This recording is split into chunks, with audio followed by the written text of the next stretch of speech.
this every day. I'm a little bit behind on my social media, generally speaking, but I do kind of look for the golden shoes and stuff every day. And the fun stuff that you all are sharing with me, because I want to try to stay up to date on what you're thinking. Your opinion matters to me, so I try to follow that as closely as I can.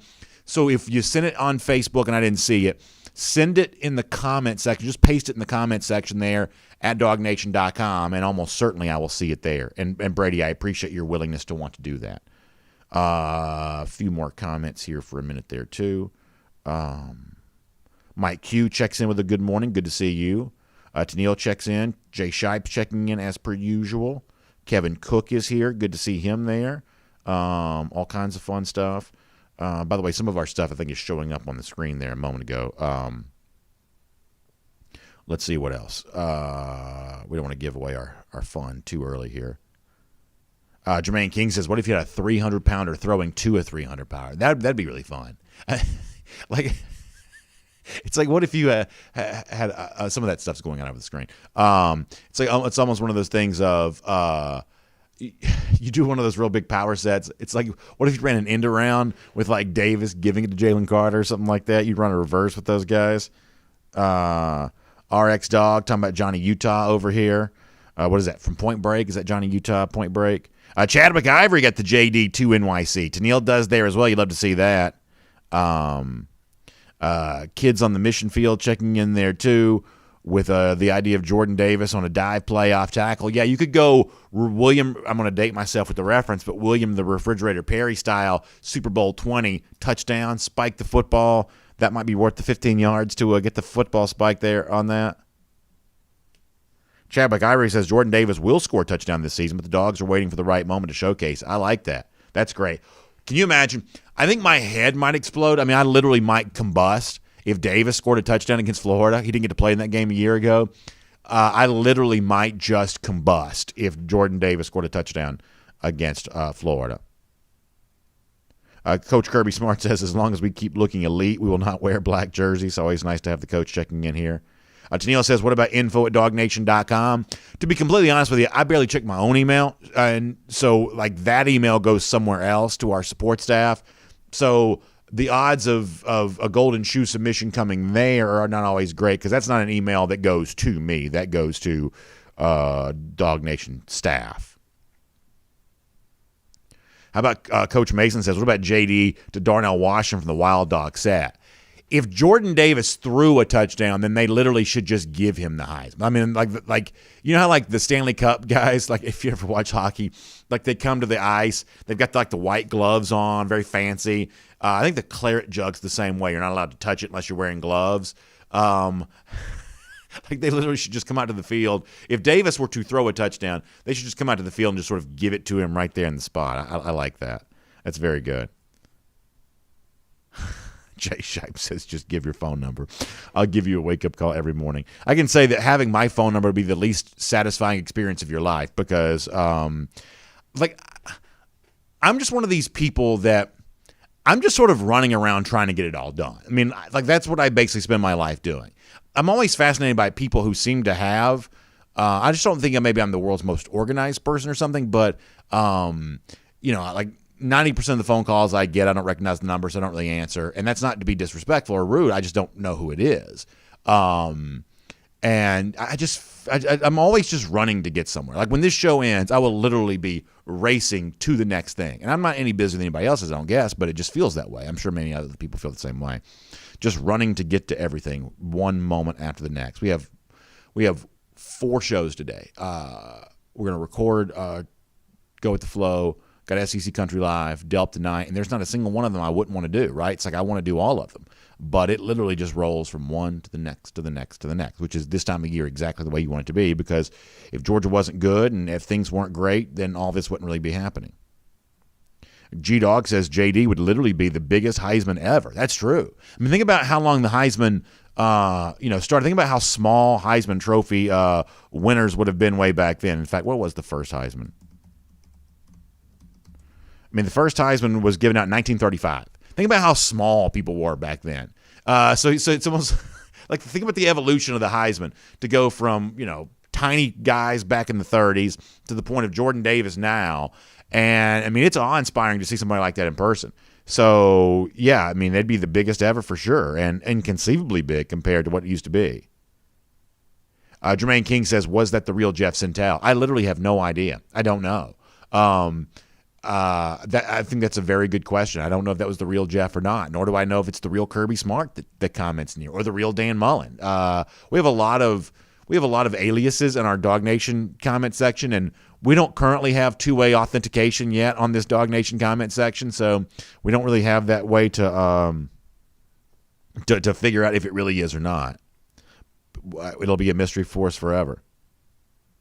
Matt Brukavina says, if Kentucky scores a touchdown on Saturday, I'll be angry. Matt Rukavina wonders why everybody hates on the blackouts. Yeah, I mean, my thing is, and I guess it's after 10, we got to get ready to start the show here, but my thing is, at this point in time, I'm ready for the black jerseys just to be jerseys. I'm ready for that just kind of be that thing. So we are on the other platforms now. All right, time had kind of gotten away from me a little bit there, so I apologize. For those of you on Facebook and YouTube and Twitter and Twitch and all the other video platforms, really happy to have you here. We have a very fun show planned. We will take care of some serious business. We'll find out what's going on with JT Daniels, both with Mike Griffith stopping by as part of a Georgia Farm Bureau practice report. Also, we'll hear Kirby Smart in his own words on that topic. Some other good news as well when it comes to some of the Georgia injury situation. We'll find out about that. It's Oscar Delp Day today. Is Delp truly a dog? The way that at one point in time the social media campaign was pushing him to be. We'll find out later on tonight, but I will say this. There is a very, very different kind of pitch that Georgia can make to Delp than it's made in these kinds of situations in the past. I'll start today's show with explaining exactly why that is. We will bask in the glory that is #JT2NYC. We'll have some fun with that because Georgia fans clearly are, and that's great for me to be able to see. So all that's coming up. It's DawgNation Daily, the daily podcast for Georgia Bulldogs fans, and it begins right now. Presented by DawgNation.com. This is DawgNation Daily, the daily podcast for Georgia Bulldogs fans. Here's your host, Brandon Adams. I was joking with our video audience a moment ago. We do a 1st and 15 at DawgNation.com and on the DawgNation app when our show begins. It's 15 minutes of interaction as a lead-in. It's kind of the pregame show to the show. And I was joking with them. I think yesterday some of y'all were upset we didn't talk more about Oscar Delp on the day before his commitment. And admittedly, there's so much going on right now that we're just sort of scrambling to try to get it all in, right? It's like, between everything going on with the team on the field, we're doing well if we can cover all the bases there on that. Looking back the last game, ahead of the next game, and kind of everything else that goes on there. There's just so much going on. So maybe we did shortchange Delp a little bit yesterday, but we won't do that today. We will absolutely talk about the big situation tonight, and of course tonight on the DawgNation video channels, we'll have live coverage of Delp, the 4-star tight end, as he makes his choice of possibly UGA, maybe some other schools there in the mix too. The drama will be fun, and we'll follow all of that here later on this evening. I will say this, that when you go back and look at the way this has played out over the course of especially the summer, I think you see a setup that feels pretty familiar to all of this, but there is something about the way in which Georgia looks now on the day that Delp makes his decision, that makes a recruiting announcement like this different than some of the ones we've talked about here before. So let me see if I can kind of explain why that is. And let me start with this. Let's go back to July. SEC Media Days. First-year coach at South Carolina, Shane Beamer, at the podium. And obviously, by NCAA rule, coaches can't mention prospective recruits by name. That's not allowed. You can't really hype their visits when they're on campus, although there are slight ways to kind of get around that somewhat. But for the most part, it's got to be radio silence for the institutions themselves when it comes to talking about recruits. But there has become this style as of late where sometimes the coach does a little bit of what I'll call a subtweet. And a subtweet is when you mention someone on Twitter without mentioning them by name, but you're clearly referencing them. There's a little bit of a subtweet from Shane Beamer, the South Carolina coach, of 4-star tight end Oscar Delp at SEC Media Days back in July. It's a reminder of just how big this recruiting announcement for Delp is later on today. Take a listen to Beamer. Tight end position, that's a position that's near and dear to me, something that I've coached for the last 5 years in my career. We are always going to utilize the tight end. Every donor or booster club event that I go to, that's the one question I get asked, are you going to throw the tight end? We are going to throw to the tight end. We want the premier tight ends in America, and that's the way that we're recruiting right now as well, to go get those guys as well. We've utilized those guys in the past when I've been at Oklahoma, and we will continue to. One of those tight ends is here today in Nick Muse, a fantastic young player, older player for us, and then Jaheim Bell is another one that we have high hopes for as well. But that position will always be a key part of our offense at South Carolina. So most of you are aware of this, but when Beamer kind of had the pull out of and the emphasis on "we want," it's kind of an embedded command almost. The "we want" was a reference to South Carolina's own social media pitch for Delp. There was the "We want Delp." They had that spread really all over Columbia, and it was a huge social media campaign. "We want Delp. We want Delp." Delp wanted was kind of a thing they did there on that. So when Beamer gave the "we want" and the emphasis, you heard that a moment ago in the midst of talking about tight ends, that was fairly clearly a reference towards four-star tight end Delp, who will make his decision there today. But then there was also a moment a few weeks ago when Kirby Smart did something pretty similar, also talking about the tight ends. And once again, the things that he said, he's not allowed to mention Delp by name. But if Beamer's going to use his podium time at SEC Media Days to subtweet Delp, Kirby Smart, it's certainly not beyond his repertoire to be able to kind of use his own podium time at press conferences to do something similar, reminding folks that, hey, tight ends are wanted at UGA, and this is a place that tight ends are going to be used. An example of that from Kirby Smart here too. We need tight ends like him if we're going to be elite. We have to have more guys like him. And there's guys out there across the country that we got to get in order to be elite at the tight end position. And he's become a really good weapon. I forgot that was the day that the microphone's a little messed up or something, so it's a little bit distorted there from Kirby Smart. But you heard him say that there are tight ends across the country that we got to have if we're going to be elite. We need those elite tight ends. And, it's fairly obvious that that's a veiled reference to Oscar Delp there as well. But here is where the thing about this being different for Georgia.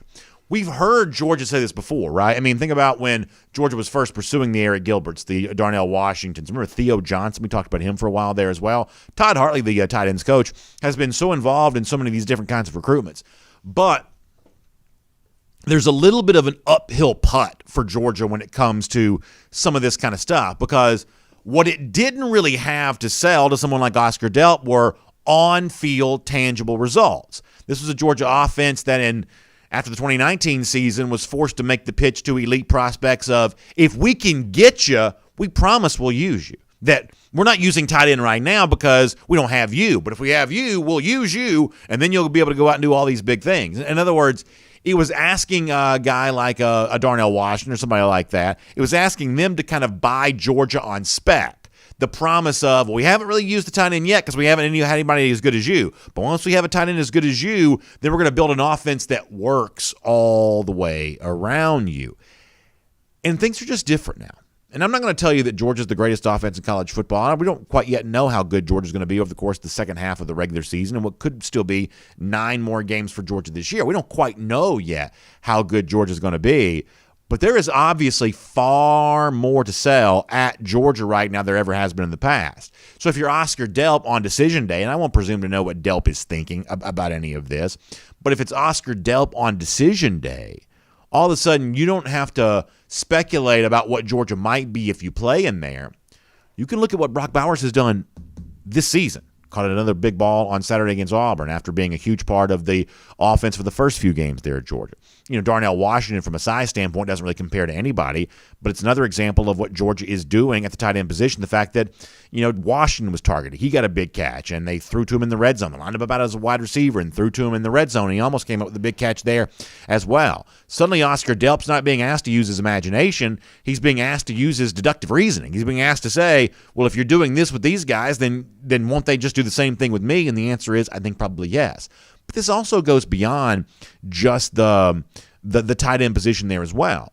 I mean, I would imagine it's a very effective recruiting pitch when Georgia can look at the offense, year 2 of Todd Monken, and say, we're down this receiver because of injury, and this receiver, and this receiver, and this receiver, and this receiver. We're down these guys due to injury, and yet we're going to take other guys that were not as heralded a recruit as you might be, whether it's Delp or anybody else, and we got big-time performances out of them. A.D. Mitchell on Saturday. By now it's been well documented about what Ladd McConkey did on Saturday and what McConkey has done thus far this season. That suddenly this is a Georgia offense that just works. It's a little bit of a, it's a little bit of a turnkey solution right now where the system is in place and the guys that are put into the system are likely to have results. And frankly, there would have been a time a couple of years ago, and I don't take great pleasure in saying this because I don't want to troll UGA fans, but honesty compels me to admit, there would have been a time in years past when the question to Kirby Smart might be, you got all this talent, how come the offense is not working?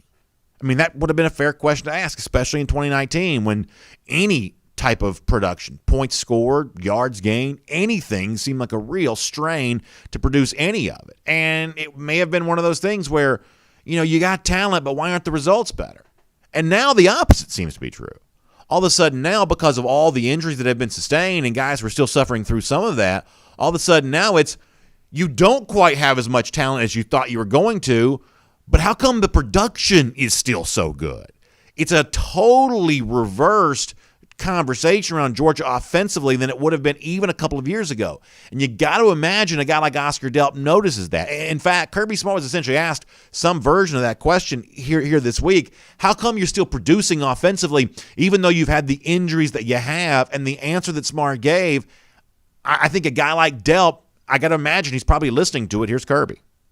Well, I think spring practice, number one, was a big help because the guys who have contributed were here in the spring, and they got a lot of experience in the spring. Year two in the system for a lot of the other guys, guys that are playing. Obviously, Kieris is kind of a vet now. He's been in Monken's system. Ladd's been in the system for really his second year.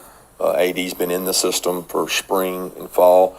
It allows them to be successful, and the run game allows them to be successful because some of the plays that we're hitting are play action plays, and as long as they're able to honor that and be successful in the run game, and that's our goal is 5.5 a rush. That doesn't mean we're going to rush the ball for 5.5 yards a time, but if we can be effective and stay ahead of the chains, it allows us to be effective in the play action pass game. And I think the play action pass game has helped our lack of depth in receiver succeed, along with our depth at running back and tight end.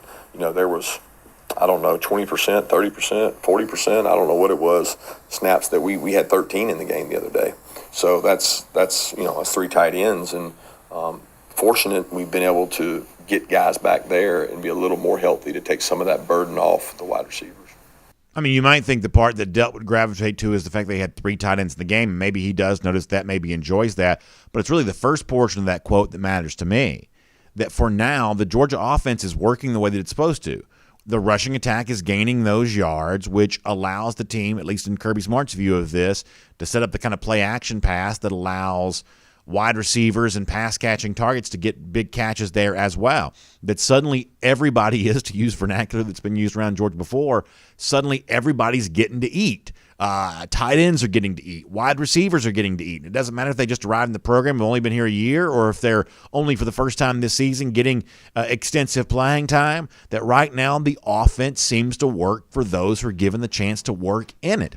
There was a time in the past where a 4-star tight end would be told, when he's being recruited by Georgia, use your imagination and think about how you might be utilized in our offense.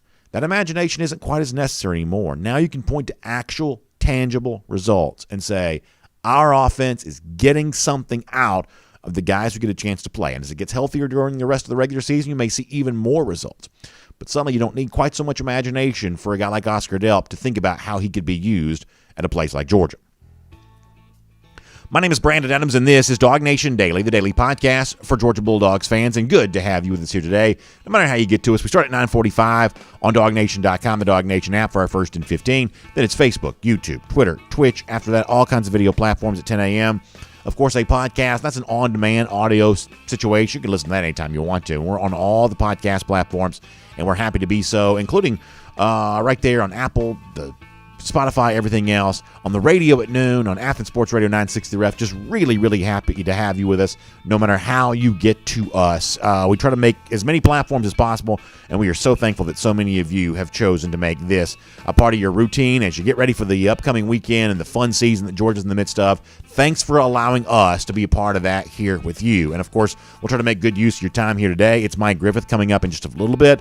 We'll get a practice report with Mike Griffith, courtesy of our friends at Georgia Farm Bureau.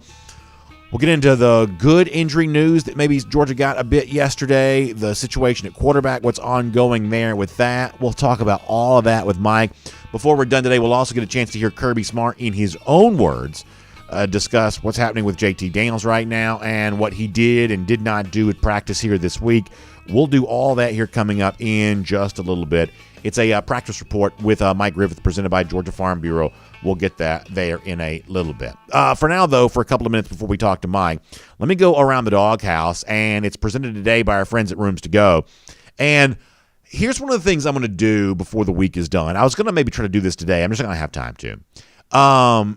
There was a really good story at 538.com, which is like the math nerd site, like the analytics type deal. And they were talking about how, the Georgia defense might end up being the best defense ever on the basis of their metrics. This is a good story. It's worth spending more time on than I have a chance to do today. So let me push that aside for right now. And let me focus on something else here for a moment. So Kirby Smart was asked yesterday to address once again something that's been talked about a lot, which is the fact that Georgia's having this great success. And let's just stay on defense here for a moment. Georgia's having this great success defensively, but because of the multitude of guys who are playing really well, there's not any one guy that stands out above the rest. There's not any one guy that's head and shoulders above the rest right now. And that's amazing to maybe you and me and other media, other whatever else. But to Smart, he says that's not really all that remarkable to him, and he talked about why yesterday, and this is important for where we want to go next. Here's Kirby Smart on the lack of superstars on his current defense. I don't ever think of the players as stars. I don't see it that way. I just see it as a team without an ego, and they buy in, and we've got good football players. By all means, we got good football players. We got guys that are going to be draft picks, but we don't have a guy that's – I don't feel like we've ever had that guy, because even with Nick and Sony, they shared a lot of that spotlight, and I don't get into the star part. I sell team values, and we do that through the off season, and I feel like this group has really bought into that. They don't really want that. There's nobody out there that's saying, look at me, I need more attention. They deflect it. I mean, they don't want to go do the media. They don't want to go do those things. They want to win. Is what they want to do, and that's what matters. I mean, you love that, the idea of a team that wants to win more so than it wants to get individual accolades, and I certainly appreciate Smart's appreciation for that and his celebration of it right there, which is really the reason why, and I say this half kiddingly and half seriously, right? On the one hand, we're having some fun. Yesterday, if you listen to the show or watch the show, we talked about a push to make Jordan Davis a Heisman finalist. We think that'd be a really fun thing to do as a representation of everything that Smart just said there, and it's really important to mention this. That the reason why you select Davis for this is not because he's head and shoulders the best player in this Georgia defense. It's hard to be head and shoulders the best player on a defense that's so talented. The reason why you select Davis for a situation like this is because nobody stands as the embodiment of what Smart just talked about more than Davis himself. How many times have you heard Jordan Davis say it? I don't care about my stats. I am happy to occupy blockers and let everybody else get the stats. In fact, I know I'm playing well if the guys around me are getting stats. So if Smart says this is a superstarless defense, even though there's a ton of high-level draft picks on here, if Smart says this is a defense that's more worried about winning games, and really as it represents the entire team, a team that's more worried about winning games than it is doing media and generating attention and all the stuff that goes along with that, if that's really true, Davis, I think, stands as the picture of that. He is the physical representation of what Kirby Smart says he likes about his team and his defense there as well, which is all the more important reason for guys like us. I'm talking about someone like me who speaks into a microphone for a living, and you guys and gals who listen to us each and every day, for all of us to kind of notice this and celebrate it. Let me hype up a guy so he doesn't have to hype himself up. Let me give somebody the attention he deserves because he's too humble to seek it himself, and that's kind of what we do here. And so we did start this yesterday, that in a year in which the Heisman situation right now seems more wide open than it normally does. A lot of times there's this front-running quarterback on this front-running team, and it's fairly obvious that guy's going to win the Heisman. There's really very little you can do about it.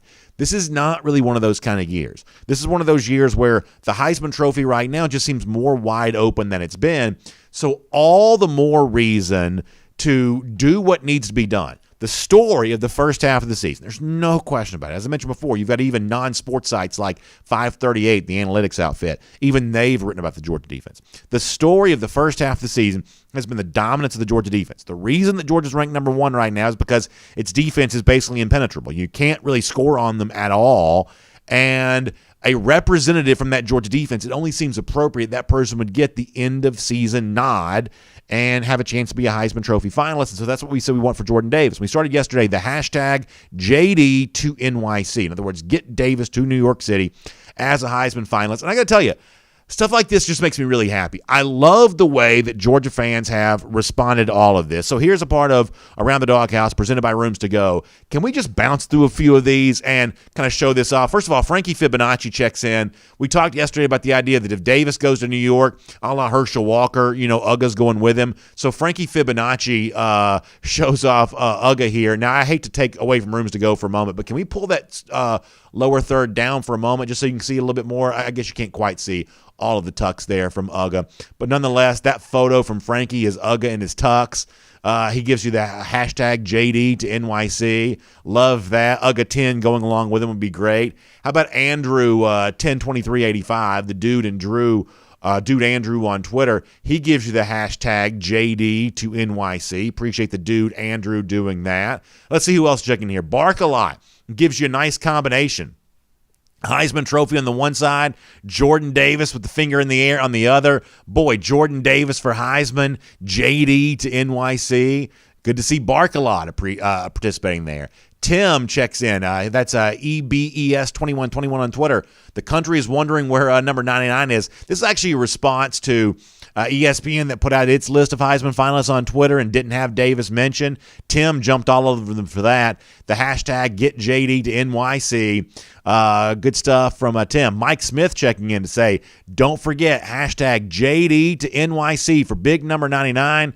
And he shouts out us at DawgNation Daily for doing that. Mike, we appreciate that. Jeff Anderson checks in. He gives you the hashtag JD to NYC with a great gif there of Davis giving that hulking pose after a big play defensively. Appreciate Jeff Anderson participating in that. Our buddy Mark Morris also checked in with the hashtag JD to NYC. He also mentioned some other Georgia players that might be in line for some season-ending awards, but he gives you the hashtag JD to NYC. Mark, appreciate that. And our buddy Tiny Basson checks in too. He gives a hashtag JD to NYC. He's got Uga in the tux next to Jordan Davis, Heisman Trophy in front of him. It's really a pretty good picture of what that would look like there at the Downtown Athletic Club if that all goes down. So Tiny Basson doing a pretty good job on that too. And that's the last one, is that right? Yeah, so lots of good participation, lots of folks getting on board here. We appreciate the support. This is kind of just for fun, right? But it is a fun thing to do, and I think it's a deserving thing.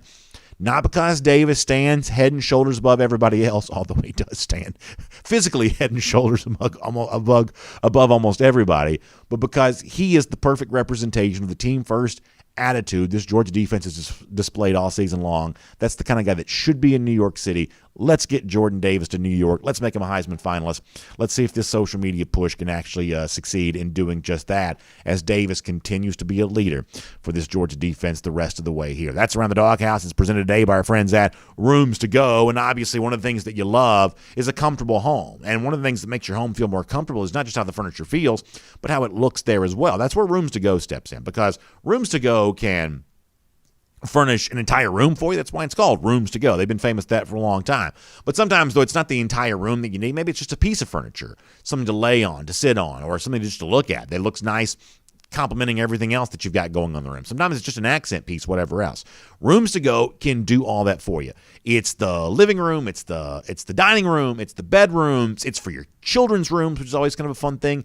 Outdoor furniture there as well. So many folks now using that outdoor space in their home and getting the most out of that. Good quality outdoor furniture is a big part of that, which is where Rooms to Go comes in as well. You can start your shopping experience online at roomstogo.com. That's the word two spelled out T-O, roomstogo.com. Or you can stop by and see them in a Rooms to Go showroom there today. Take advantage of everything they have for you. Great savings, great options, entire rooms, furniture pieces, accent pieces, decor, everything else. Roomstogo.com or a Rooms to Go showroom there today. It's great to have Rooms to Go furnishing Around the Doghouse for us here today. All right, before we're done, we will hear Kirby Smart in his own words on the subject of JT Daniels, what he did do in practice and has done up to this point in this week, what he has not done as of yet, and we will attempt to decipher what that means for Georgia coming up on Saturday as the Dogs get ready for a big showdown against the Kentucky Wildcats. So all of that is on the way before we're done, but for now on everything else involving UGA, preparations for the Wildcats, what's happening at practice, maybe some good news on the injury front. Let's cover it all right now. It's a practice report presented by our friends at Georgia Farm Bureau with Mike Griffith here on DawgNation Daily today. From Athens and across the SEC or wherever the recruiting trail may lead, here's a DawgNation.com insider. So to Mike Griffith here, it's a DawgNation practice report presented by Georgia Farm Bureau as Georgia gets ready to take on Kentucky on Saturday. And Mike, we'll get to quarterbacks here in a little bit, as I'm sure you would expect to. But before that, hearing from Kirby yesterday, also people you've talked to there as well, seems like Georgia may be getting a little healthier here. Good news on the injury front. What can you tell us on that? Yeah, I mean, Tyke Smith, had 3 tackles in very limited time. I mean, I think Tyke is an impact player, a fast twitch guy. And, Kirby said you got to be careful bringing him back because he does do so much in coverage. But he's also a real downhill run-stop guy. And, Tyke would be the perfect prescription for a very physical, ground-oriented Kentucky attack. I know they say they can throw the ball, but, their bread and butter is still Chris Rodriguez. And, to have someone like Tyke coming up, especially when you think about Chris Smith and the injury he's got with that shoulder popping out, I think if Kirby could avoid playing Smith, he would. You want to have him ready for Florida or as ready as possible. Not the most physical guy to begin with, but, you put Smith back there with Scene and you move Brini to the star. That's something, to really, move Brini to safety with Dan Jackson. I mean, that's a pretty physical secondary all of a sudden. And then Marcus Rosemy-Jacksaint, who I think Kirby felt could have gone last Saturday. They held him out one more week. He's a little bit closer now. He rotates at that X spot with Adonai Mitchell. Heard that Jermaine Burton is up to speed, but still not getting the volume. He has really been an injury-prone guy. Ladd McConkey stepped right into his shoes at the Z last week, and I think everybody forgot about Jermaine Burton by the end of that game. But I do think Burton could be back this week. We know he's a playmaker when he's out there. Pretty talented guy. Jamari Salyer, another guy that Kirby said thought, worked some reps, not up to the volume yet, but still, doing some good things. And I think that Jamari could be ready to go at left tackle. You just wonder how much Broderick Jones played well against Auburn. So those are, that's probably the good news there on the injury front, BA.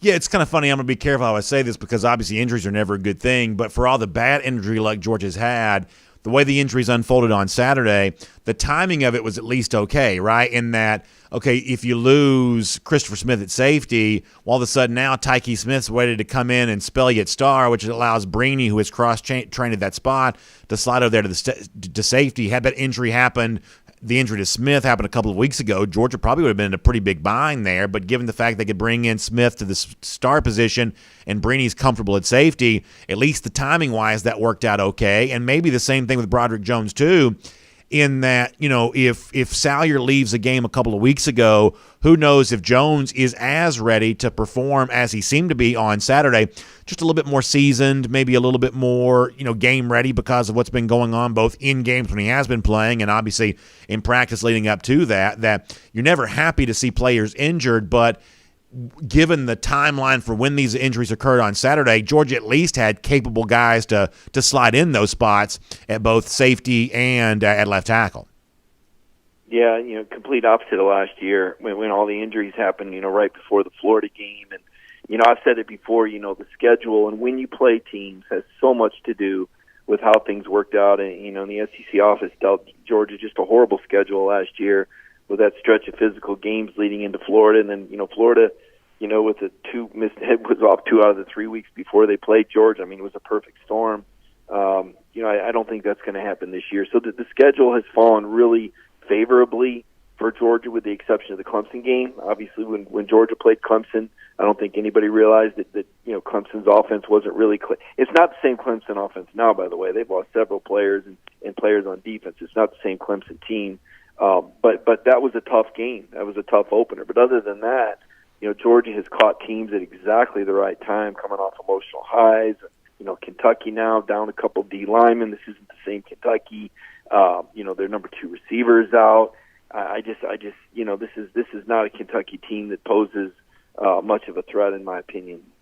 How about a quarterback? Mike, we're going to hear from Kirby Smart later on what he said yesterday, but it sounds like Daniels was limited on Tuesday at practice. I typically think of that as the most important practice of the week, and so my assumption is that if Daniels is limited on Tuesday, that means he's also going to be limited on Saturday there as well. My assumptions on Daniels have also been wrong before too, so I'm going to be careful all the way around here. But what do you think about what to expect from the Bulldogs at that position on Saturday? And obviously the caveat to all this is that Stetson Bennett had a very good game against Auburn. But what do you make of the Bulldogs at that spot right now? Yeah, I think a lot of people need to be careful. I think they need to realize this isn't JT's call. I mean, this is Ron Corson that's moderating the reps. And, if JT had to play or could play, if it's up to him, he would. But, it's kind of stupid to throw somebody out there, if they can risk, re-injuring themselves. I mean, you want to have, JT at 100 for when you need to throw the ball. I mean, Stetson Bennett is not going to fade back in the pocket and pick teams apart. I'd say there's probably only 1 or 2 teams, maybe that he would start for, if not Georgia. Maybe. JT Daniels, you're talking about one of the top 5 college quarterbacks in the country, and, the third down numbers show that. They're just a different team, and, Stetson's done a great job, and I think he's operated well. The play-action run game, I think he works really well. I like his mobility. Ultimately, I think you need JT back. I think it was Eric Zier said he felt like you need JT to win it all. I agree. When you finally run up against a team that can actually do something, and there's only probably a couple. As I look out there over the landscape of who are some teams that could expose the weaker areas of the Georgia defense, and there's only a couple, right? They're going to throw at Brini and they're going to throw at Ringo. Who are the two teams that I see Alabama possibly still out there as a threat, and out there nationally? I don't think Iowa. I'm not drinking that juice. I'd say Ohio State is still the team in the Big Ten based on what I've seen early. But to your point, look, if you're Kirby Smart and you can beat Kentucky with Stetson Bennett, and you give JT 1 week off, you're really giving him 2 weeks off because you've got to bye the following week. And that to me would be the logic for why you would continue to really keep JT reeled in. Now, what's curious is that, Kirby kind of bounces all over, and you've told me this before, BA. You've said, hey, you've got to understand why the fans would be frustrated because Kirby keeps sending mixed messages. I mean, he keeps changing the story. He says before the Auburn game that he was throwing without pain and he could go if he needed to. And then he came back, this week and said, well, he's limited and he can throw up to 30 yards. And then he says, that, he's better than he was a week ago, but then he's still not doing very much. I mean, it's just a lot of mixed messages. And I think it's probably intentionally vague. And there probably is a large degree of vagueness to it. I said a long time ago that this quarterback situation would be fluid. And it is. And, there's just so many dumb people that are, he's just not a tough guy.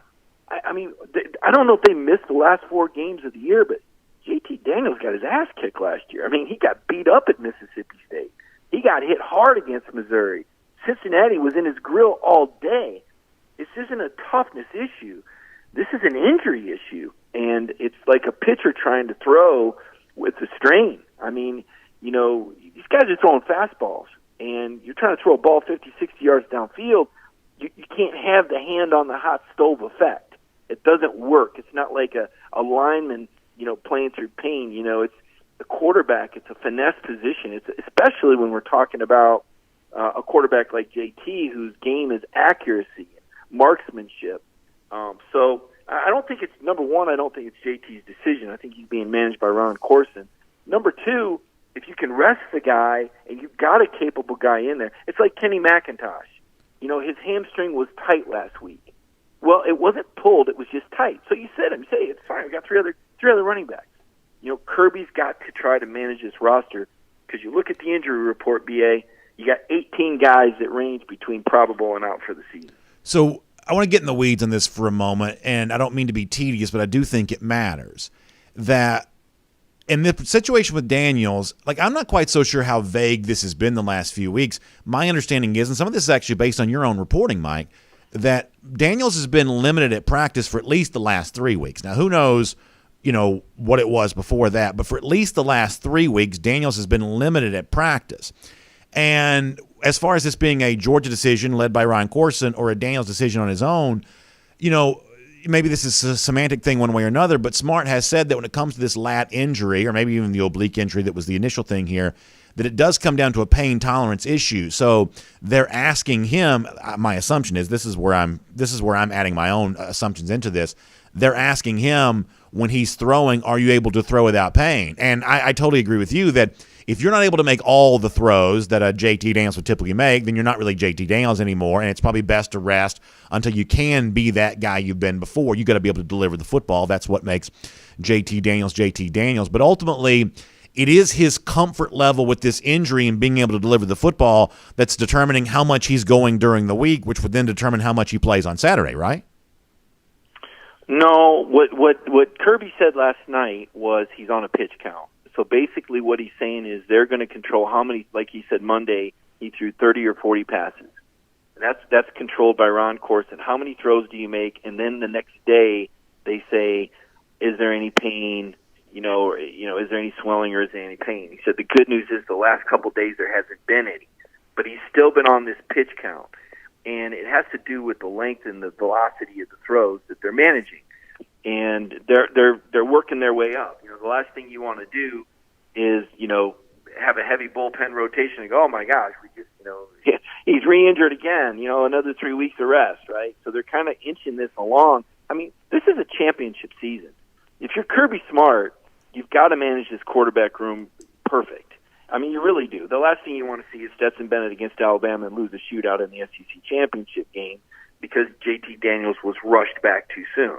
And I'm not saying that would happen. I don't know what would happen if Stetson was a quarterback against Alabama. The Alabama that I see right now looks beatable, right? But who knows where they're going to be in a couple months with more experience. The Georgia team I see right now looks unbeatable, but who knows where they're going to be in another 6 or 7 games. But the idea is to be, at your best, with your best in that SEC title game. And right now, with JT having some limitations, they're going to be really, really careful with him. And he's got to be smart about it, too. I mean, you can't be selfish and put yourself back out there and then get yourself re-injured. I mean, that's one of the worst things, that a player can do. And I don't, like I said, the fans that I see turning on JT, it's unbelievable. I can't believe how many people turn on these kids. I mean, they turned on Stetson Bennett. Now we're seeing some people turn on. It's like, are these fans? I mean, are these really Georgia fans? I'm looking at our page on our Facebook and some of the comments, BA, and I'm just like, these aren't the people I'm used to seeing. I don't know, new fans coming along or fringe fans, but calling out players and saying they're not tough and don't want to play, that's preposterous. I mean, that program over there is so finely tuned and so difficult to be a part of. You can't be a part of the Georgia team if you're not all in. And I don't want to give you any examples, but there's some out there. Right? You've seen some guys leave the program. It's the guys that couldn't hang. I'm just saying, it is a tough place, and there's a standard of excellence over there, and everybody's all in. There's nobody ducking or laying low because they don't want to play that's a part of the Georgia program. You don't come to Georgia if you're that sort of player. All right, very quickly, one more on this, and I'm going to ask you about something else before we get ready to move on here. Last week I asked you if you thought that the Daniels injury storyline could be in the past tense by the time the season ended. In other words, could Georgia move past this, or would it last all season long? Here we are another week later, and it's still a very hot topic of conversation, and it seems more likely than not it leads Daniels not to play this Saturday against Kentucky. Do you change your opinion at all about whether or not this injury storyline lingers for Daniels for the rest of the year? Yeah, no, I don't think so. I mean, that's the rest of the year is a long way off, BA. I think once JT's back under center, I mean, all questions get answered pretty quickly. I mean, Georgia's just a different team with him out there. I mean, look, I think you've thrown 30 passes in the last 2 games combined, right? And with JT, you're a pass-first team. He threw 30 passes against South Carolina himself. So it's a different football team with JT out there. Some teams you can run against. I mean, as Kirby said, Auburn was a smallish front.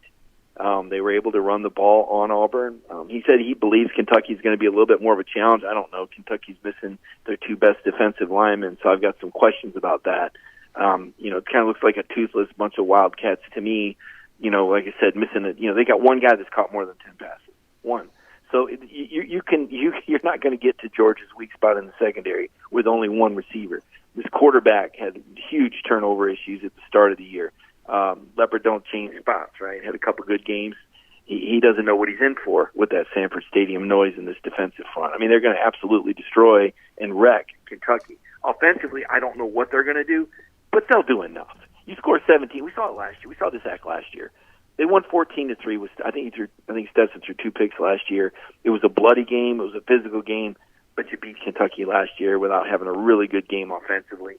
At a minimum, you could do that again. At a maximum, the play-action game gets going, and you can have some downfield success with guys like McConkey emerging. I think Darnell Washington continues to gain momentum, and A.D. Mitchell looked good to me at that X spot. Now Rosemy Jack Saint's back. So, and don't forget Brock Bowers.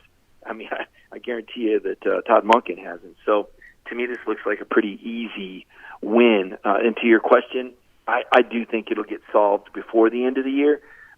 When, I don't know. Does it happen this weekend? Does JT get a little work? I don't know. Did Florida? I don't know. Tennessee, not sure. Charleston, is that the name of that terrible team that Georgia's playing? I think it's technically Charleston. I think it's technically Charleston Southern. I think it's technically what it is. It's Mike Griffiths is part of a Georgia Farm Bureau practice report here on DawgNation Daily here today. And obviously, for so many of you working so hard each and every week, one of the things that's important to you is the vehicle that gets you to work each and every week. You need dependable transportation, and you need dependable auto insurance provider for that transportation. This is one of the things that Georgia Farm Bureau understands very well. They've been keeping their promises to their auto insurance customers since 1959. They take good care of you. They got friendly representatives, local claims agents, folks right there on the scene, able to work with you right there and handle anything that you might have going on. That is what Georgia Farm Bureau is famous for, and that's what they can do for you. Great protection for one of the things that matters to you more than anything, your automobile, your transportation. That's what Georgia Farm Bureau can do. You can find out more about them. Check them out, gfbinsurance.com. That's gfbinsurance.com. You can find out more about Georgia Farm Bureau today, serving the communities all across this great state of Georgia for such a long time. Mike, quick final thought from you here. We heard you on the Kentucky side. I don't necessarily disagree with any of that. It's impressive wins back-to-back weeks for Kentucky against LSU and Florida, and really two different kinds of performances against the Gators and the Tigers, both name-brand type wins there. The early season games for Kentucky were probably not great against Chattanooga, for instance. The Missouri game a little closer, and Missouri's turned out not to be very good. So I think Kentucky is still difficult to know exactly what to make from them. But on the other side, as a final thought from you, what do you want to see from Georgia on Saturday? CBS 3:30 showdown, number 1 next to Georgia's name. Game day's back in the building again. What do you want to see showcased by Georgia going into that bye? Yeah, the run game continued to improve. I was impressed with Zamir White in the last game. I think Zamir has turned it up a notch, and I've been waiting to see that. I hadn't seen that missile mentality. I'd seen that dance and that stutter step, and you just stop. But boy, the way he hit the line at 100 miles an hour, that was the best version of Zamir White I've seen. And I know there wasn't a 80-yard run, and I know there wasn't any dazzling spin move. But just in terms of his efficiency, I was really impressed with Zamir in the red zone particularly. And are we going to see that guy every week now? Because that guy can play in the NFL, and I hadn't seen that. So I think something's happened there. I want to see that continue for Zamir. I'm excited for him. But boy, Georgia's given him a lot of opportunities, and man, he's finally cashing in. James Cook continues to run tough and impress me. It's been a different Cook this year, all the off-field things, the immaturity thing. I think that's all behind him. Kirby's been saying he's a great leader. It's showing up on the field. Kendall Milton is having his moments now. I think you're going to have a very fresh and healthy Kendall Milton. So I want to see that running game get better. I think it's been adequate, but it hasn't been dynamic. Part of that's on the line, but part of that's been on the runners. They haven't been breaking runs at the second level. Right now, Stetson Bennett has the longest run of the season at 30 yards, halfway through the year. Okay, that shouldn't happen. That shouldn't happen. So hopefully the second half of the year, this will be the start of the running game starting to assert itself more. The offensive line, kind of getting a little bit more, congruent continuity now that they've started to play more together. Very impressed with Cedric Van Pran against Auburn, by the way. I want to continue to see Ladd McConkey emerge. He's an explosive, dynamic player, blue-collar player. You can count on him. Like seeing him out there. And I want to see the big O. I want to see Darnell. Darnell is just, to me, is just an absolute monster. He will strike fear in the heart and mind of defensive coordinators, because who and how in the world do you cover this big man? So I want to see more zero out there as he gets into better football shape. All right, Mike, good stuff. Thanks for being here today. We'll look forward to catching up with you again here very soon as part of a Georgia Farm Bureau practice report, and we will chat with you on down the line. Appreciate it, B.A. Let's take a look around the rest of the league. This is SEC Through. All right, we'll transition now. Get ready to go cruise around the SEC, courtesy of our friends at Royal Caribbean. Let me just say this real quick. Mike mentions backlash against JT Daniels. I don't really feel like I've seen that. I'm, fairly online trying to follow what you all are saying. Don't really think I've seen that too much, but it is one of the things that, we try to, take very seriously around here, which is that, on this show where I have control of the content, like the one thing we're never going to do is we're never going to play favorites. We're never going to pick one guy over the other and praise that guy and trash this other guy or pit them against each other, because there's so much that goes on behind the scenes when it comes to a football program. They just don't know what's going on. And like we are very slow to blame anyone for being hurt or, unable to play, whatever else, because there's just a lot about those kinds of situations that that can't be known if you're on the outside of the program looking in. We're just very slow to do that. Whether it be quarterback or wide receiver or really any position on the field, we're just very slow to do that. There are going to be good days for Georgia, and when there are, we'll praise them. There are going to be bad days for Georgia, and when it's not a good day for UGA, we're going to point it out. But when it comes to some of the individual stuff involving the players, we're going to be pretty careful with how we use our language around here, as just I think the appropriate nature would dictate there on that. Cruising around the SEC now. It's presented by our friends at Royal Caribbean. Boy, you talk about a great time to get away with Royal Caribbean. They provide that great chance for you to do that right now, and one of the places that you love to get away to. And if you have not checked this out, you need to make sure you do. Perfect Day, Coco Cay. So many of the great Royal Caribbean cruises provide this private island right there in the Bahamas for you, which is like unlike anything you've ever seen before. It's just loaded with features and amenities that make it so much fun. Tallest waterside in North America, largest freshwater pool in the Bahamas, 450-foot helium balloon that takes you straight up in the air and gives you a beautiful, panoramic view of the area around there. Got these floating cabanas. It's all just really fun, and it's a big part of so many of the cruise getaways that you can get as a part of Royal Caribbean. In fact, so many of those cruises also leave out of Port Canaveral, which is, I'm sitting right here in the Atlanta area. That's just a short drive. What is it, 6 hours, something like that? You can just take a nice, short, easy drive, be right there at the Port Canaveral and get on a great-looking ship and have really the vacation of a lifetime. And you can do that with Royal Caribbean today. And in fact, to take the next step to learn more about this, check out my friends at the Cruise and Vacation Authority. A couple of Dog alumni are the owners there. They are also dedicated to your cruise experience and making it so much fun with Royal Caribbean. You can get in touch with them, tcava.com. That's tcava.com. Or you can give them a call, 770-952-8300. That's 770-952-8300. A friendly voice will greet you on the other side from the Cruise and Vacation Authority, and tell them that DawgNation Daily sent you there to book a Royal Caribbean cruise, and I know that'll be a good time all the way around. All right, so let's do this here as we are cruising around the SEC. And we will look at some of these Heisman odds. This comes via the DraftKings Sportsbook, just an outlet that's got some of these odds up here for you right now. Matt Corral, Bryce Young, both your favorites here. They are 2-1 right now, slightly above 2-1 to win the award, which goes back to what I was saying before about Jordan Davis.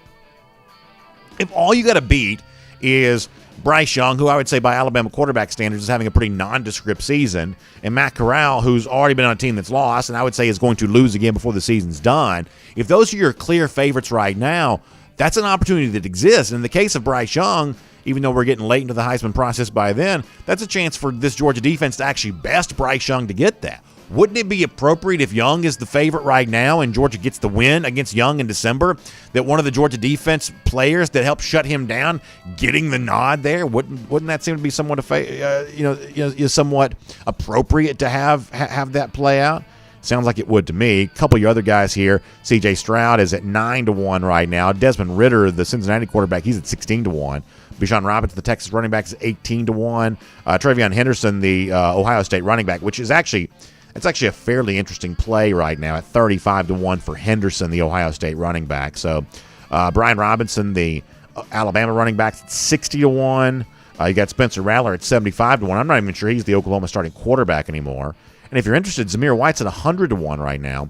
So they're some interesting stuff kind of playing out with all of that as a part of your Heisman odds as we're cruising around the SEC courtesy of Royal Caribbean right now. I saw where Tennessee has got its checkerboard end zone. They're going to do the checkerboard. They're going to check. I think they call it checkering Neyland. Is that what they call it? What is the thing they call that? They're going to do the checkerboard, the orange and the white, in the stands on Saturday for the game against Ole Miss. And this is a very interesting game because Ole Miss is fresh off of one of the most emotional games of the year. And the way that Ole Miss has been trolling Arkansas on Twitter unmercifully since the win last Saturday clearly let you know that game between those two teams mattered last week. Now you got to go on the road to a Tennessee team that's turned out to be better than you would have expected. This is pretty interesting, and it sounds like Tennessee, from a fan perspective, atmosphere perspective, we haven't had a lot of big games in Neyland Stadium in recent years. They have had, and it's been no secret, they've had a hard time selling tickets there. I know when Georgia was last there in 2019, as many Georgia fans could have been there as wanted to. Remember, there was all the talk about Georgia was going to try to do its own version of the checkerboard there with the red and black, and we said at the time that you just couldn't get enough fans in the stadium to do that. It just mathematically, logistically, that was going to be way too hard to be able to pull that off, but that's just how bad it was for Tennessee at the time. They couldn't get their own fans in the stadium. Georgia fans thought they're going to take over the entire ballpark, which was going to be a difficult thing to do, but that's not really the case on Saturday. Tennessee fans are kind of back now. They are buying into Josh Heupel for right now. As I've readily admitted, I'm slow to change my mind, but when I get one really wrong, I'm forced to really bite it. And in the case of Tennessee, I had them as one of the 2 or 3 worst teams in the SEC through the first half of the season. That has not been the case. Admittedly, I was wrong on that. So credit here to Tennessee, and very, very curious to see if that continues here for the rest of the season with Ole Miss coming in on Saturday there to Neyland Stadium. The checkerboard crowd, the orange, the white, and all the different sections. Pretty interesting to see. One quick final SEC through story. So Kayshon Boutte, the LSU wide receiver, now out for the rest of the season. Boy, I don't know, man. It is a mess. It is a mess. You got Florida going to Baton Rouge on Saturday. We'll see if there's any kind of last gasp for LSU there at all, for obviously a Florida team that handled Vanderbilt easily this past week. If you like making picks, and we'll do some of these as a part of Go With The Flow presented by R.S. Andrews on Friday on the DawgNation video channels, but if you like making picks, I would say this week's slate of SEC games are as difficult to pick as anything you're going to see. You just got to be really careful on weeks like this, where you've got a team that seemingly has something to play for, playing against a team that seemingly does not have much to play for, and you have to try to guess and see, does this other side, like LSU, as I mentioned before, do they have that last gasp in them? Are favorites going to dominate in a week like this? Because in some cases, it's favorites in relatively odd spots. A&M, after beating Alabama, now they got to go on the road. But the team they're going to, Missouri, has been awful this year. There's a lot of speculating you have to do to make sense of some of the games here this week, which makes the slate fun, but I would say relatively difficult to predict. LSU down another key playmaker after the Stingley injury on defense, and they get the Boutte injury on offense. Boy, what a mess in Baton Rouge. And we'll find out how that impacts their game on Saturday. We'll make that your SEC through. And back here on DawgNation Daily, also cruise around the SEC courtesy of our friends at Royal Caribbean. All right, back on DawgNation Daily here now. You heard Mike reference what Kirby Smart had to say a moment ago on the situation with JT Daniels, what he has done this week, what he hasn't done as much of this week. Here is Smart in his own words on kind of what they've seen from JT behind closed doors at practice this week. Take a listen to Kirby. He got to throw a lot on Monday. So Monday he threw, I want to say 30 or 40 balls, and he got upwards of 30 yards, felt pretty good, took some snaps. We didn't do a whole bunch Monday. We didn't do as much as we normally do. And then today, he probably didn't do as much. And so he was a little more limited. He took some snaps. He threw the ball some. But we're kind of going off Ron's protocol. He has him on pitch count daily, following that. And we check and see if he swells or if he has any soreness after it. And good news is he hasn't had any soreness the last 2 days, not extensive soreness. And we were able to go back the next day and continue to get some. But he hadn't been able to do a whole lot, a little more than he did the week before. So to me, the phrase I keep coming back to is, you hear this with basketball coaches. A lot of you heard this, where the coach is praised for being a master of real-time versus game-time substitution. Have you heard this before? Where it's like if you take a guy out near the end of a quarter, that you may only miss a minute's worth of game time, but you can buy him, 2 or 3 minutes worth of actual real-time rest, and that just kind of creates a healthier, more rested player when the next quarter begins. You can play him for a longer stretch because you take him out at the right time from a game time standpoint to also buy him some extra real-time rest there as well. In basketball, this seems to come up a lot. Maybe there's a football version of that too, but in basketball, that seems to come up quite a bit. In the case of Daniels here on Saturday, that seems like an obvious correlation, which is Stetson Bennett right now is playing really well. I don't want to make more of it than it is, nor do I want to make less of it than it is. Bennett, through his stellar play, and it was stellar on Saturday against Auburn, Bennett, through his stellar play, is buying you the freedom to rest Daniels more. And if he is better now than he was a week ago, then maybe he's better 2 weeks from now than he is right now. That there is really, for the moment, Georgia's a huge favorite on Saturday. I don't have a ton of fear in Kentucky. Am I a little concerned about Georgia's propensity to kind of struggle a little bit going into bye weeks? Maybe a little bit. We'll talk more about that probably before the week is done. But when it comes to the specifics of the opponent, hope I'm not wrong, but as it stands right now, I don't have a ton of fear in what Kentucky brings to the table. I feel confident that Georgia can win that game with Stetson Bennett. So if I were counseling Kirby Smart, I guess my counsel to him would be, why don't you take advantage of some real-time rest opportunity for Daniels by giving him some more game-time rest Saturday against Kentucky, which works out to be how many weeks in a row of Daniels not having to play, of Daniels not having to be out there, in the hopes that when you get ready for Florida, admittedly I would like for him to be playing before then, but if he's healthier and more rested by then, maybe it's time well spent. I mean, you heard Smart say this a moment ago. They're checking for swelling, but they're also checking for soreness. Hey, you threw 30 passes today or whatever. How do you feel now? And can you be a full go? Because to get the best of JT Daniels and the most of JT Daniels, and the best of JT Daniels is pretty high standard. The most of JT Daniels is pretty prodigious. There's a lot he has to offer as a quarterback. But to get the best of Daniels, to get the most of Daniels, you got to have him for the full week. You've got to have him be that full participant during practice. And maybe going into Florida, Smart will tell us that's what he's doing, or maybe he won't. Maybe he'll keep it a secret. But one way or another, to get the best of Daniels during the game, you got to have him be the best of himself during the week, both for his own preparation and the game plan, but also the team's ability to rally around its quarterback. That's the thing that Smart has said over and over again. And that's one of the things that Stetson Bennett has done well. He has allowed himself to be a focal point for the team to rally around, because that's what quarterback kind of is. And now as Daniels hopefully comes back to full health, he gets a chance to do that too.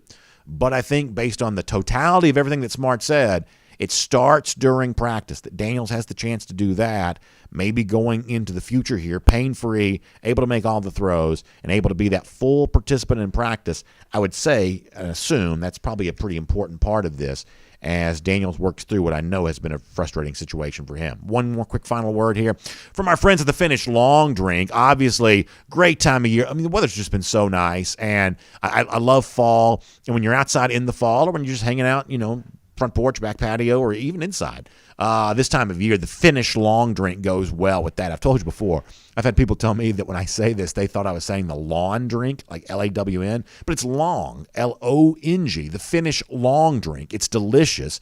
It's a ready-to-drink cocktail that comes right out of a can. And what that means is you don't have to be a professional mixologist to put it together. It's got the great combination of flavors. You want the cranberry with the gin, or you want the citrus. The blue can's like a citrus grapefruit type thing that goes with the the nice, good liquor kick, the way that you kind of want it to have. That's what the Finnish Long Drink provides for you. There's also a Long Drink Zero and a Long Drink Strong, which is 8.5% alcohol by volume. I can tell you this, I told you before, my wife loves it, and she's now like evangelized this to our entire neighborhood. All the gals in the neighborhood seem to be really enjoying this very much now. So it's just that kind of thing. It's fun to drink. It tastes great, and it's becoming very popular there in our little domain. So good stuff all the way around with the finished long drink. You can check some up for yourself. It's thelongdrink.com. You can find out where you can pick some up.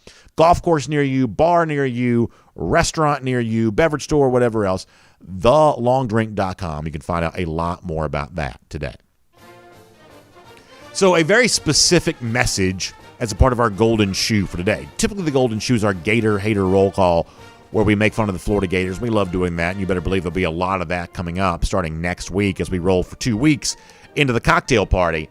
But also there's been chatter this week about, Georgia's number one, and that scares some people. Or, Georgia's got all this attention, and that's scary to some people. Our buddy Mad Dog, who's always such an effective communicator when it comes to these memes and Photoshop edits and things along those lines, shared this as a golden shoe. So it's the face of Kirby Smart with all the, figuratively speaking, guns pointed at him.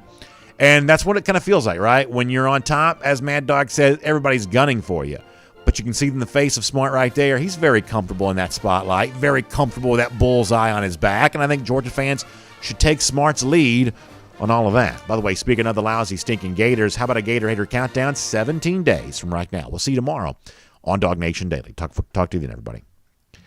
And on video, time now for our R.S. Andrews podcast cool down. It's not the podcast cool down. The podcast cool down comes later on. This is the video cool down, and I'm glad to be with you for that as we take your comments, and you can talk really anything you want to from today's show or anything you want to, period. We'll just have a good time all the way around here. We probably won't go real long on that because we got a lot of stuff to do as per usual, but fun stuff nonetheless. Let me do some DawgNation.coms, and then we'll get a few more after that.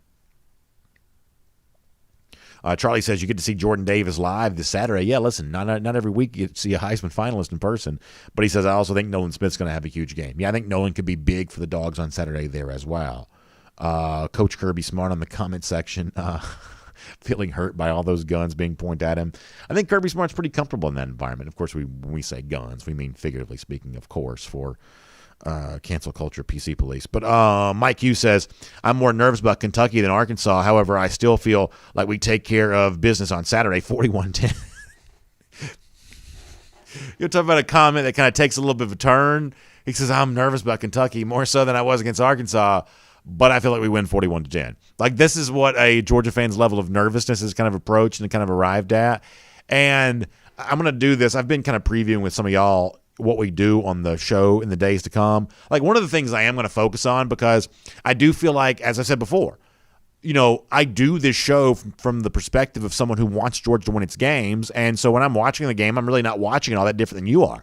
I'm hopeful that things go well, concerned that things might go poorly. And because of, kind of Georgia lore growing up, there is all that moment of even the concerned fans are thinking they win 41-10. What does that mean? What is there to worry about? What can I even think of to worry about as a way of kind of demystifying it and taking the power out of it? And I guess one of the best things I can think of, if you really want to have that thing to worry about, the thing that you got to be careful of. And listen, while Chris Rodriguez gets the most attention for Kentucky offensively, I still think that Will Levis got a pretty big arm, and this system for Kentucky may be a little bit like what Georgia was in year one under Monken, where the infrastructure is being put in place, and they'll never have the kind of talent that Georgia's going to have at its disposal. But the system is being put into place now, and the best of it may be yet to come. It's a little bit of a Sean McVay type thing. It's a pretty advanced, very clever type system, a little bit like maybe what Georgia's trying to do. I'm not an X and O's expert, not going to pretend to be one, but I've heard people who are smart say good things about what Kentucky's trying to do from a schematic standpoint here. So, eventually it may be fully filled out, but Levis, the operator of that, is a quarterback spot right now.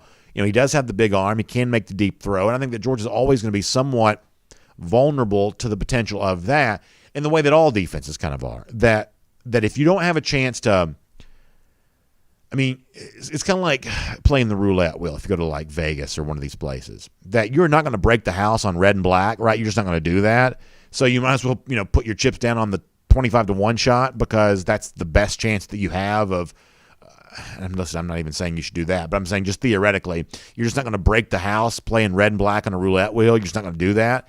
And the same way with Georgia, you're not going to bust up this defense 4 and 5 yards at a time on a per play basis. So you might as well swing for the fences in the hopes that you connect on it. That's one of the reasons that baseball's become the way that it is. Teams are now taking those big uppercut swings, trying to hit as many home runs as they can. It leads to more strikeouts, but the risk is worth the trade off. In college football, the same thing might be true. So you're a little bit concerned about that.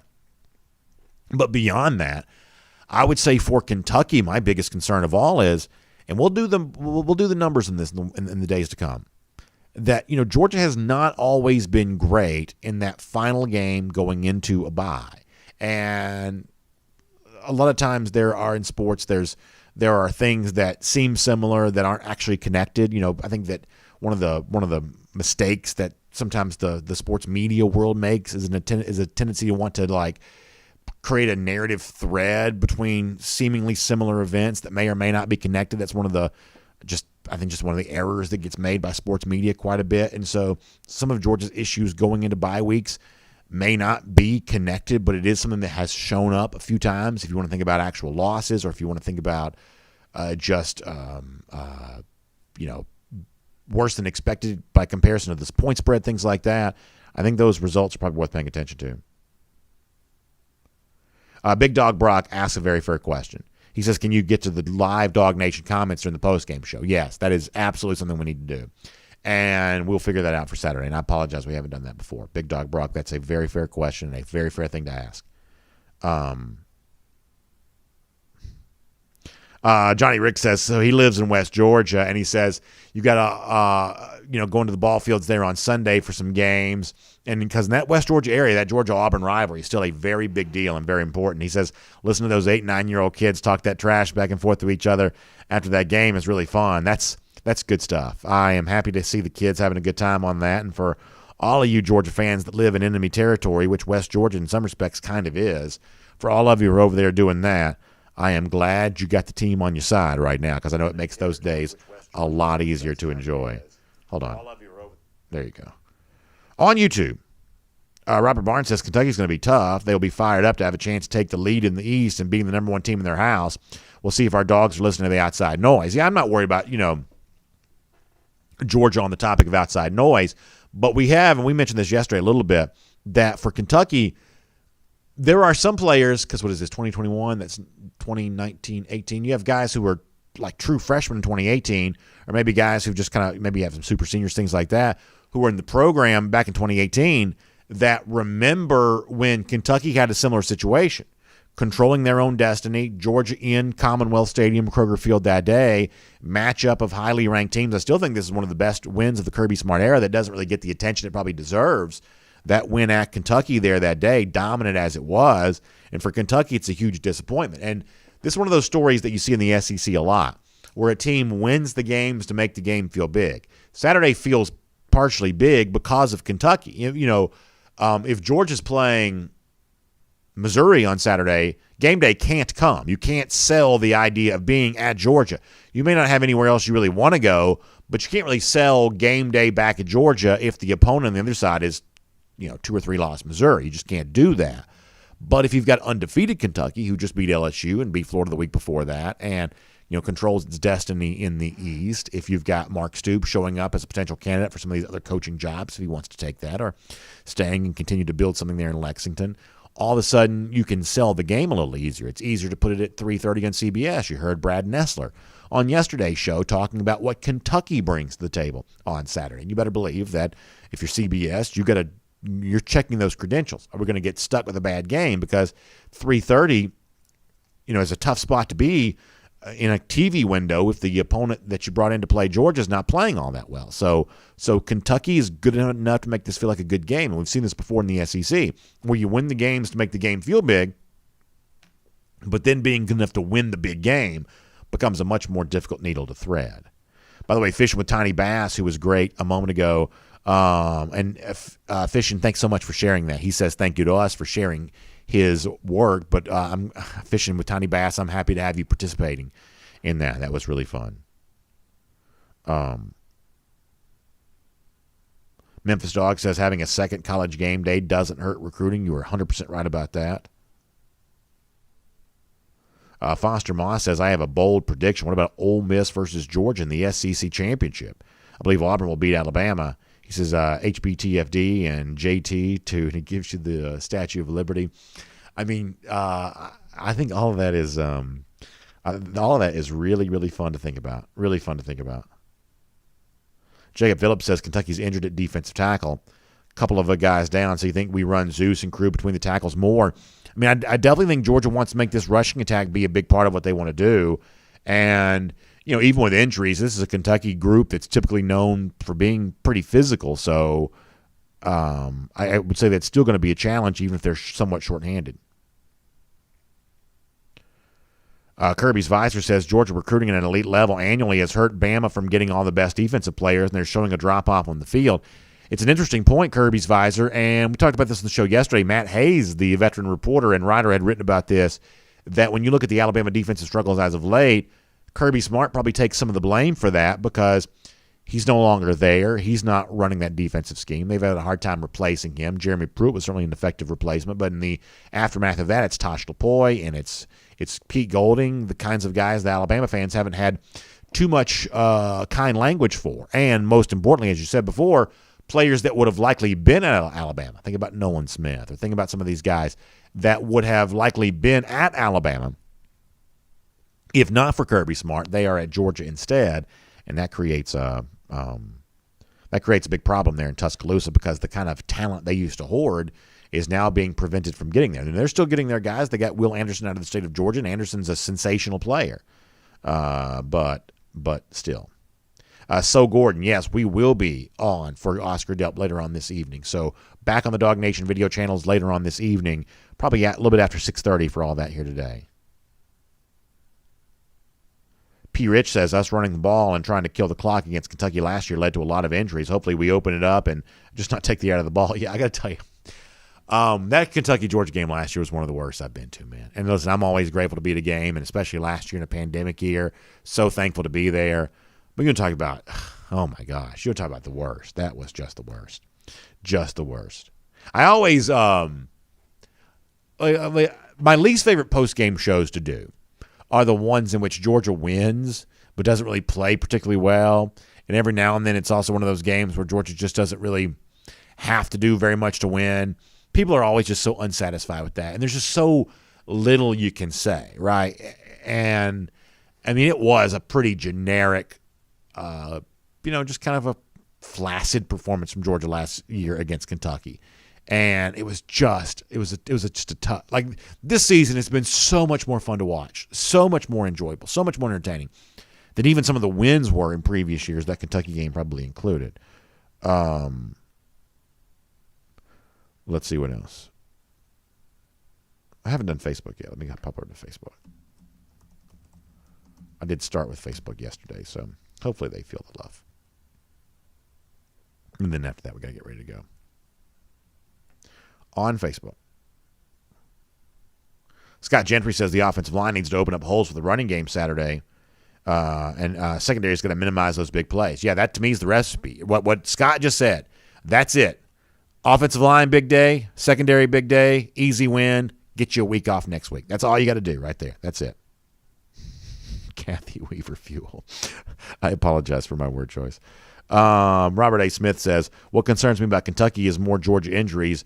They just put several guys out last year and ruined our chance against Florida.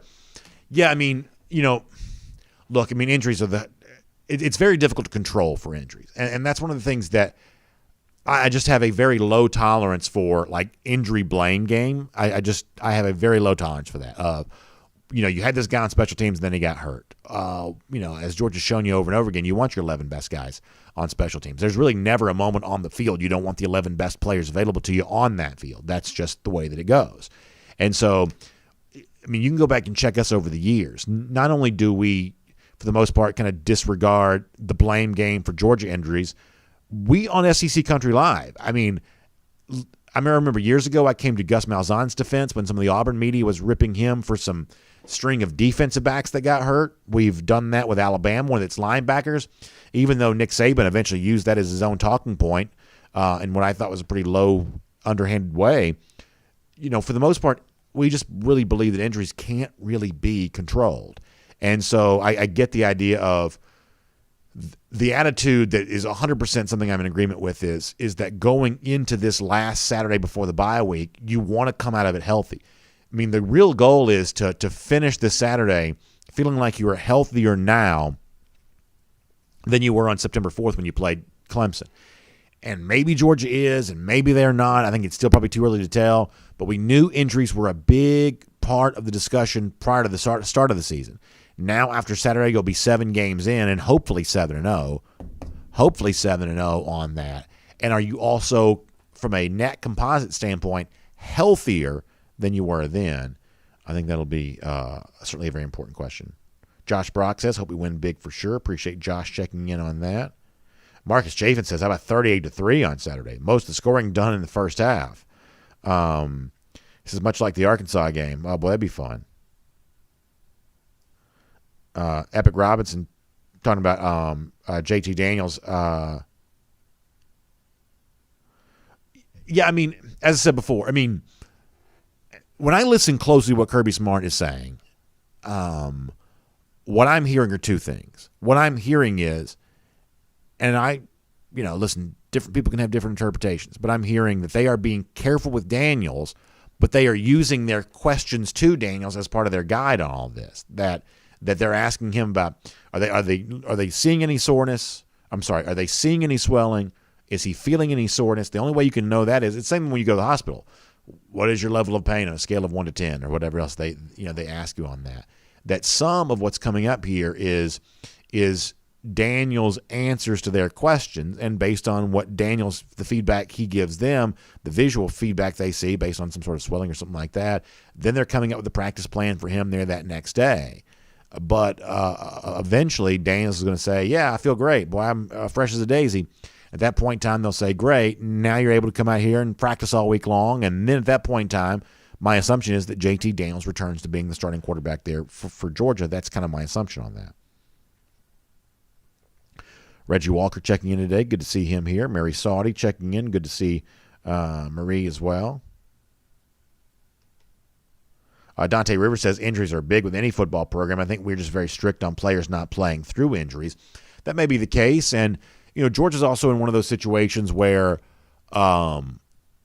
Georgia's got depth in the program. Like, if you think about the Kirby doctrine of trying to collect as many elite players as you can, I mean, it's clearly working out because you can obviously never have too many. I mean, think about all the guys that Georgia's recruited. And I said this on the radio yesterday. I was on 92.9 The Game.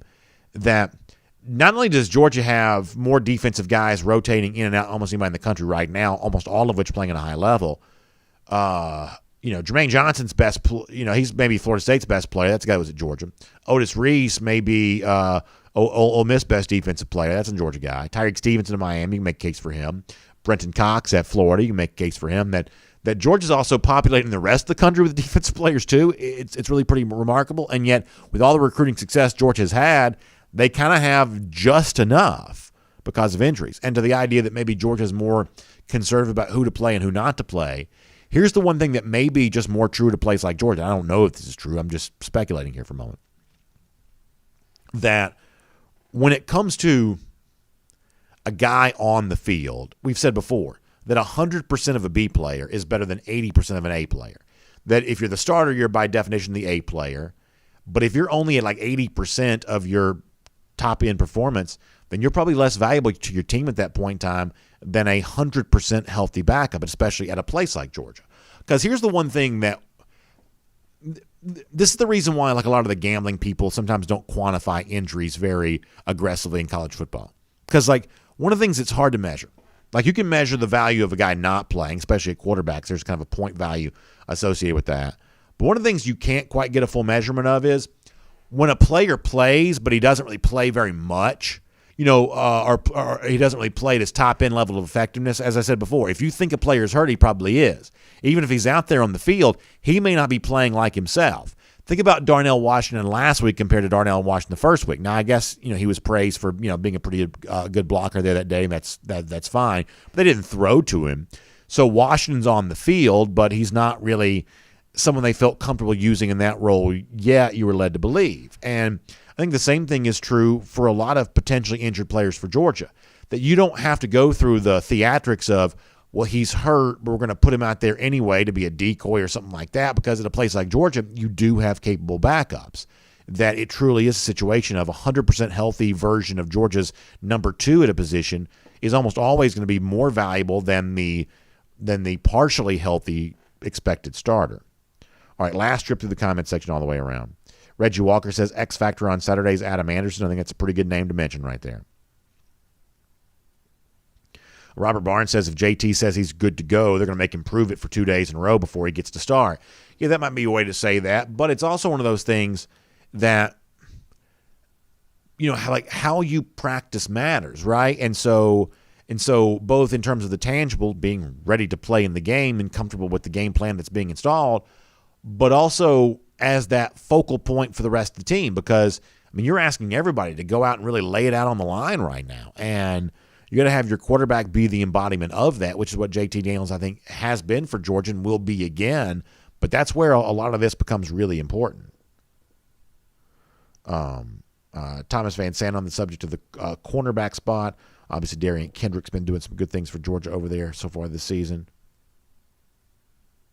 Jacob Phillips says, who's going to be the best UGA defender on Saturday? Who has to show up to help us the most versus Kentucky? Is it a defensive back or is it a defensive lineman? Well, obviously, for Georgia right now, the strength of this group has been its defensive line. With Chris Rodriguez, you kind of hope that's the case there on Saturday. And I know I've talked a lot about Jordan Davis, and I do a lot of that out of fun. But a day like Saturday is where you got to be glad you've got guys. You've got guys like Jordan Davis, because hopefully they can help take away something that has been pretty good for Kentucky. The one place where they are top end in the SEC is with offensive line recruiting and offensive line performance. They've gone out and gotten better talent at the offensive line, you might think. Some of that's even been through the transfer portal. So they've got some pretty good offensive linemen, and they got the ability to run the football there too. So you need that defensive line there on Saturday. Green Soldier's got a really good idea. Green Soldier's got a very good idea for sure. I like that. And I did see that too, Green. Jeremy Lloyd says AA gets 3 sacks on Saturday. Boy, that'd be a good day for Anderson for sure. Bob Anderson says, let's use him. We absolutely need him. Keep him healthy. Yeah, I totally agree that if the quarterback situation for Georgia right now is different, then you might be tempted, especially those of us who don't have a true skin in the game, you might be tempted to want to rush Daniels back. But the fact that Bennett's playing so well on Saturday, and my presumption is that would continue against Kentucky this Saturday, the fact that that's the case, all the more reason, especially if you are of the belief that rest will benefit him. In the case of Dak Prescott, that's what happened. Rest did seemingly benefit him. If you are of the belief that rest benefits Daniels, then give him that rest. Take advantage of the luxury you earned for yourself. You won the hard-fought Week 1 game against Clemson. You've been, I don't want to say coasting in terms of the week-to-week preparation, because that's not coasting at all, but in terms of the week-to-week results, Georgia's been coasting the rest of the way since then. It's been taking care of its business, and there are spoils that go to the victor, and the chance to rest Daniels until you really, truly need him for a stretch drive, you've got that opportunity in front of you if you want that. Jamie Huff also predicts Keely Ringo to get a pick on Saturday. That'd be great. Richard D says, what about Brock Vandegrift? Will he see any playing time in later games? You may see him get in a little bit later on, but for now, I just think that Georgia is focusing its quarterback situation on the guys that are likely to help it contribute to winning this year. Bennett, who's playing now, Daniels, who's working his way back to health to play later, and against Charleston Southern or a team like that, maybe you see a lot of back or Vandegrift or something along those lines. But that doesn't mean there isn't quarterback development training ongoing. It's just happening away from our eyes. It's happening during practice each and every day.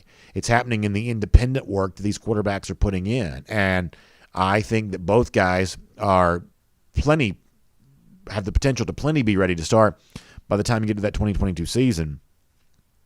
Vandegrift, Beck, whomever else.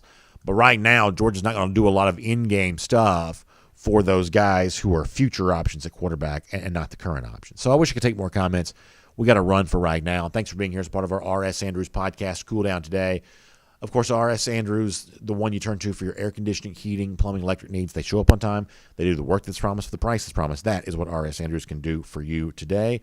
Also, make sure you check out the Atlanta Journal-Constitution online at ajc.com. As you might imagine, a big pullout in the e-paper right now for the tremendous win the Braves got yesterday against Milwaukee. The home run by Freddie Freeman helping seal the deal there. The decision to start, really kind of a bold choice by Brian Snitker to start Charlie Morton on short rest. At first, a lot of times these short rest starts, even with the big pitchers that are typically asked to make them, they don't go as well sometimes as you might think they do.